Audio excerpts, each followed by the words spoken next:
people in Boston, they're like family members that don't live that far away. Oh, that's So, awesome. Cool. You're never too far, and you can always visit. Mm-hmm. And before I have you talk about, a couple of your poems or whatever you want to read, Sure. I have one other question. Sure.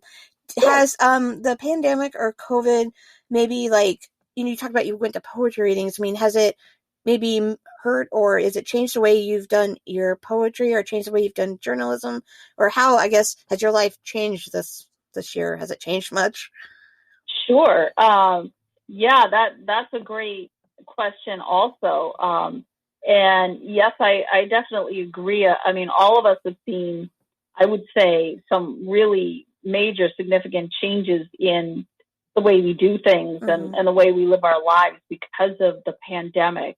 On the journalism side, it certainly created a lot of extra work because there was so much news that was just driven Mm-hmm. by the coronavirus. And sadly, some of that was very tragic because Mm-hmm. it included people who were getting sick and dying, and following those cases. And that is never an easy thing to do as a journalist. And it certainly was not easy in this case. Mm-hmm. And also, you're following how the economy is affected, how communities are affected. Our school districts out here, for example, really had to wrestle with how they were going to engage the news.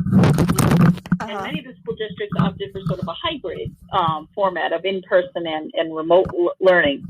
In terms of the poetry, it's so poignant because just before the outbreak really sort of came to us and was made known to us, I had done a poetry reading in a coffee house, a wonderful poetry series here called Untitled. Mm-hmm. And it was very crowded, and we were all gathered in this coffee house, shoulder to shoulder, practically reading and I guess breathing on each other and living a certain life that pretty much came to an end after the coronavirus when it really became apparent the magnitude of this thing. Yeah. So I have since that time done a number of virtual poetry readings and participated in different events that were more like an online format. And that is also kind of a form of exploration. I feel like I'm still exploring that as I think a lot of folks are. I think they are too. So all of those things change for sure. And as a writer, you can't help but be affected. And I think maybe you've even seen yourself that it makes its way into your writing in one way or another. Definitely. And probably I think it's going to be with us, that impact on our art of writing will probably be with us for a long time, I feel. I think so too. So, I've probably got another 14 minutes here. So tell us about whatever, I don't know, the poems you're going to read or what book they're from, so people are familiar with your writing. Again, you can find Meg Smith at megsmithwriter.com, and she's going to read some of her stuff. Sure. And thank you for the opportunity to do that. I think what I'd like to do is, since I have 5 poetry books out, is maybe read a little bit from each of them. Okay. And I'd like to start with my very first book, which I published myself in the fall of 1995. So this is and I am working on a 25th anniversary edition. Awesome. That book is called The First Fire.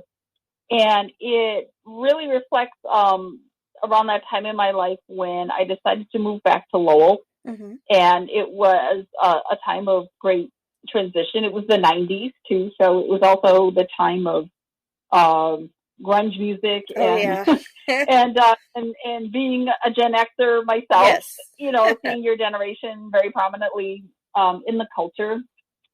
So I would love to read just a couple of poems from that. Okay. And including the title poem, the first fire. And I would be glad to share that with you. So, and this came about sort of like the first apartment that I lived in when I decided to move back to Lowell, and just the struggle of people to connect with each other, even when they're feeling alone. Uh-huh. So this is the first fire.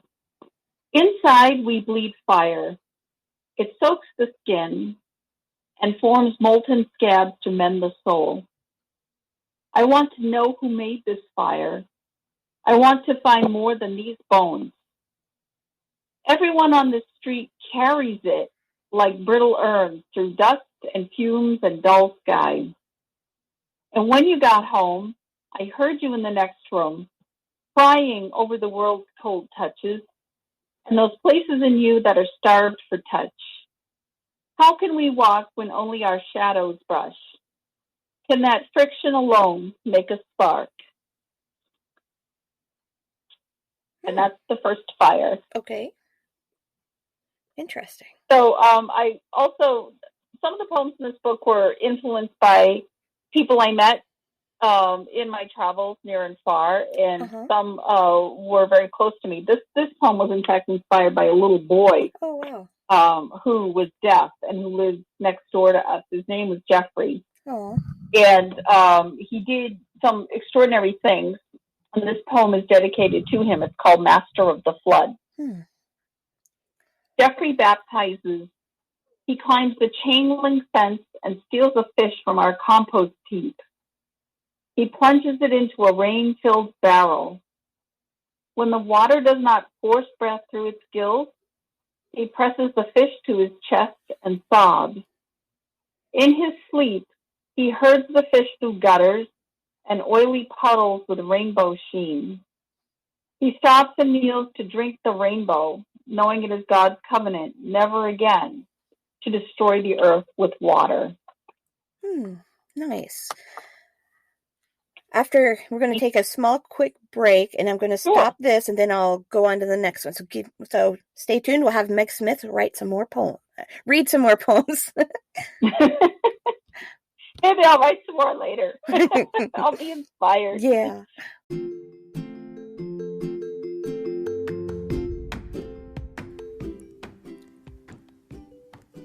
On Spotify, you can listen to all of your favorite artists and podcasts in one place for free. You don't even need a premium account.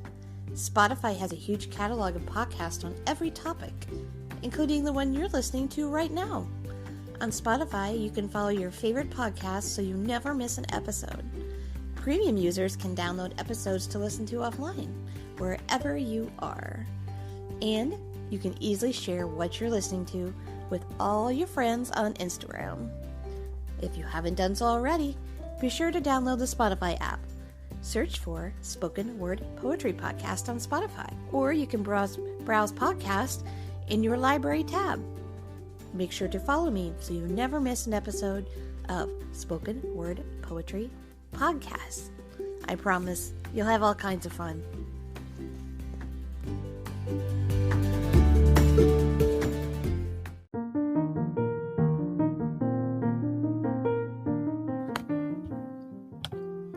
Looking for more poetry? How about you pick up some Poetry Essentials at poetryessentialshub.com. It is your place for original written poetry, poetry podcasts, and a chance to even publish your own poetry. If you are craving poetry, then get your essentials at poetryessentialshub.com.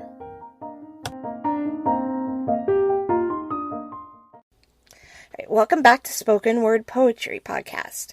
We've got Meg Smith here. She was reading some poems in the first half, and she's going to continue on. Welcome back, Meg.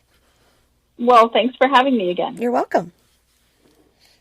So feel free to go ahead and you can continue where you left off or start a new one. Go ahead. The floor's yours, as they say. Okay, great. Well, before the break, I was reading from my very first book of poetry called The First Fire, which was published in fall 1995.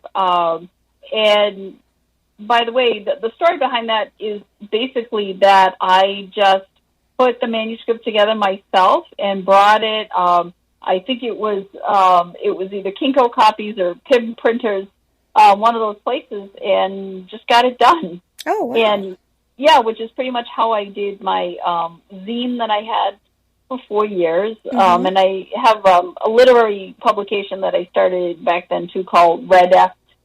that I did in a similar fashion, and I still do it from time to time now in the digital format. So I'm just a believer in that if a person wants to do something and has a dream, that you can just go and make it come true. So for sure, that's what I did, and I always tell people, if you want to do something, just just go for it and do it. You can make it real. Oh, for sure. And I just want to make a comment, with the internet and self-publishing and so many different platforms. I mean, in this day and age, a writer, a poet, you can be published in so many different ways. And back in the day, you could submit to other places, which you can still do that now. But I just feel like we have so much more control over our own work now. And, we can publish via a blog. We can publish on our own, self-publish a book, say through Amazon, or I think there's something Lulu. You can publish on a podcast. You can do YouTube. I mean, there's so much more ways we can take control over our own writing career now. So that's really that's really true, and the possibilities to me seem endless. Because as you mentioned, for example, you can do videos on YouTube. You can do a podcast, of course, like you do, and you can publish a blog. You can do so many different ways. You can really make some choices about the different kind of media that you want to use, and even if you're still working in print media, my 5 poetry books are all in print, but you still have all those different ways that you can communicate and share your ideas, and also take part in other people's creativity as well. And you've got your print books. I'm still all for print. Don't get me wrong. I mean, I am all about the book. While Kindle and digital print's nice, I will always be about the handheld book.